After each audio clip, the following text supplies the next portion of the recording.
नमस्कार, प्रियांकाज किचनमध्ये तुम्हा सर्वांचं अगदी मनापासून स्वागत. आंब्याचा सीझन चालू झाला की सर्वांना आठवतो तो म्हणजे आमरस. आमरस हा बनवण्यासाठी एकदम सोपा आहे. आपण पारंपरिक पद्धतीने पाहणार आहोत. तर आमरस बनवताना तो काळा पडतो अशा भरपूर जणांच्या तक्रार असतात. तर यासाठी कोणते टिप्स लक्षात ठेवायची, आमरस बनवताना कोणत्या चुका टाळायच्या, या सर्व गोष्टी तुम्हाला व्हिडिओमध्ये शेवटपर्यंत बघायला भेटणार आहेत. तर व्हिडिओ शेवटपर्यंत नक्की पहा आणि प्रियांकाज किचन नवीन असेल तर सबस्क्राईब करून शेजारील बेल आयकॉनवर क्लिक करून ऑल प्रेस करा, म्हणजे तुम्हाला येणारे व्हिडिओचे नोटिफिकेशन सर्वात आधी मिळतील. आणि व्हिडिओ आवडला तर व्हिडिओला लाईक करायला विसरू नका. तर आमरस बनवताना आपण इथे मिक्सरचा वापर करणार नाहीत, तरी कशा पद्धतीने आमरस बनवायचा आहे, चला तर आजच्या रेसिपीला सुरुवात करूया.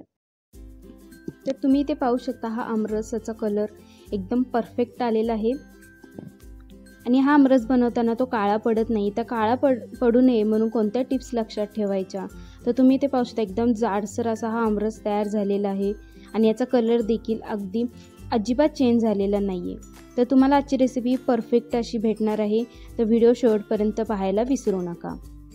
या आमरससोबत तुम्ही पुरी खाण्यासाठी घेऊ शकता. पुरीची रेसिपी देखील व्हिडिओच्या शेवटी तुम्हाला भेटून जाईल.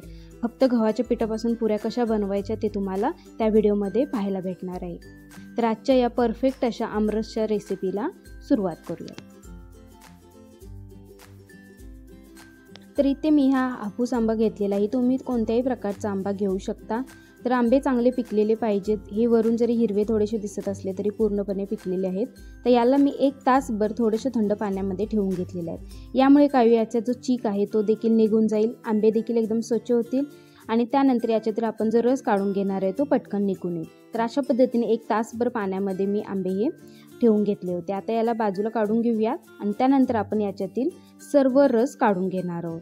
तर त्यासाठी काय करायचं, तर अशा पद्धतीने आपण सुरुवातीला अशा हाताच्या सहाय्याने अशा पद्धतीने देठापासून अगदी पूर्णपणे हा आंबा अशा पद्धतीने दाबून घ्यायचा आहे. त्यामुळे काय होईल, याच्यात पूर्णपणे कोईपर्यंत हा रस एकदम हलका होईल आणि पूर्णपणे रस आपल्याला याच्यातून भेटून जाणार आहे. तुम्हाला जर अशा पद्धतीने आंब्याचा रस काढायचा नसेल तर तुम्ही फोडी करून चमच्याच्या सहाय्याने सर्व गर काढून घेऊ शकता. जर आंबा आतमध्ये खराब आहे असं जर तुम्हाला वाटत असेल तर तुम्ही आंबा कापून त्यातील रस पूर्णपणे काढू शकता. तर इथे मी सर्व आंबा अगदी अशा पद्धतीने हाताने दाबून घेतलेला आहे. तुम्ही इथे पाहू शकता. आता आपण याचा जो देठाचा भाग आहे तो अशा पद्धतीने सुरीने थोडासा कापून घ्यायचा आहे आणि त्यानंतर हा सर्व रस एका बाउलमध्ये काढून घ्यायचा आहे. यावेळी लक्षात ठेवा, भांडं वापरताना कोणतंही स्टील किंवा दुसरं कोणतंही वापरायचं नाही. तुमच्याकडे जर काचेचं किंवा अगदी मातीचं भांडं असेल तरी देखील चालेल. त्यामुळे काय होईल, आंबा हा ॲसिडिक असतो तर त्याच्यामुळे रिॲक्शन होत नाही, तर रस काळा पडत नाही. तर इथे तुम्ही काचेचं भांडं किंवा मातीचं भांडं वापरू शकता आणि जर काहीच नसेल तर मग स्टीलचं वापरायला घ्या. तर अशा पद्धतीने कोय देखील हाताने चोळून सर्व रस काढून घेऊयात. याच्या आधी मी हात एकदम स्वच्छ धुवून घेतलेले आहेत. तर त्यानंतर आपण याच्यातील सर्व रस काढून घेणार आहोत. अशाच पद्धतीने मी तिन्ही आंब्याचा देखील रस पूर्णपणे काढून घेणार आहे. तर अशा पद्धतीने भांडं चांगलं वापरलं तर त्याच्यामध्ये रिॲक्शन होत नाही, तर त्यामुळे आंब्याचा रस काळा पडत नाही. तर अशा पद्धतीने मी सर्व आंब्याचे रस काढून घेणार आहे. आणखीन एक गोष्ट आहे, सर्वजण काय करतात तर या आमरसमध्ये दुधाचा वापर करतात, तर त्यामुळे देखील आमरस हा काळा पडू शकतो. तर आपण इथे दुधाचा वापर करणार नाही आहोत. तर कशाचा वापर करायचा तुम्हाला व्हिडिओमध्ये पुढे बघायला भेटणार आहे. तर इथे मी या 3 आंब्याचा रस काढून घेतलेला आहे. तुम्ही इथे पाहू शकता अशा हा बाउल भरून एकदम रस निघालेला आहे, एकदम जाडसर आहे. तर तुम्ही यामध्ये दुधाच्या ऐवजी थोडासा पाण्याचा वापर करू शकता. तर आता आपण काय करायचं, याला मिक्सरमध्ये अजिबात फिरवून घ्यायचं नाही. मिक्सरमध्ये फिरवल्यामुळे देखील मिक्सरमध्ये फिरवताना भांडं थोडंसं गरम होतं, तर हा रस आहे तो काळा पडू शकतो. तर आपण अगदी पारंपरिक पद्धतीने हा आमरस तयार करणार. तर त्यासाठी काय करायचं, अशा पद्धतीने रवी घ्यायची आहे. तुमच्याकडे लाकडी असेल तर उत्तम. तर त्याने अशा पद्धतीने घुसळून आपल्याला हा आमरस अगदी याची कन्सिस्टन्सी तुम्हाला ज्या पद्धतीने हवी त्या पद्धतीने करून घ्यायची आहे. तर अशा पद्धतीने याला चांगले 3 ते 4 मिनिटे घुसळून घ्यायचे आहे, म्हणजे एकदम परफेक्ट आमरस असा तयार होणार आहे.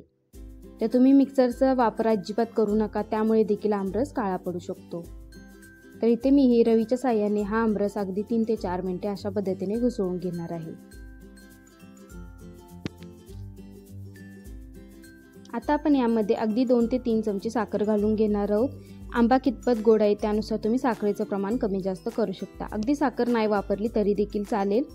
पण इथे मी अगदी 2 चमचे साखर घातलेली आहे आणि त्यानंतर पुन्हा एकदा याला एखाद मिनिटभर चांगले घुसळून घेणार आहे। अशा केल्यामुळे साखर देखील विरघळली जाईल आणि आमरसाला एक प्रकारची कन्सिस्टन्सी येईल आणि एकदम परफेक्ट असा हा आमरस इथे तयार होणार आहे।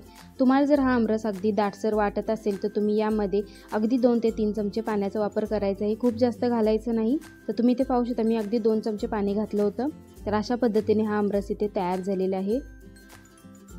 मिक्सरमध्ये फिरवलं तर तो काळा देखील पडू शकतो आणि त्यानंतर चांगला देखील होणार नाही।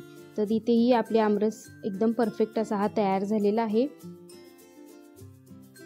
आता आपण आमरस सर्व करण्यासाठी घेऊयात। आमरस कधीही फ्रीजमध्ये ठेवायचं नाही, अगदी बनवून बाहेरच ठेवून द्यायचं। याच्यामध्ये कोय घालून ठेवायची म्हणजे तो चांगला एखाद दिवस तरी टिकून राहतो।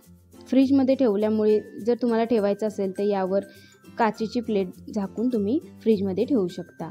तर इथे हा परफेक्ट आमरस तयार झालेला आहे। तुम्ही यासोबत खाण्यासाठी पुरी घेऊ शकता।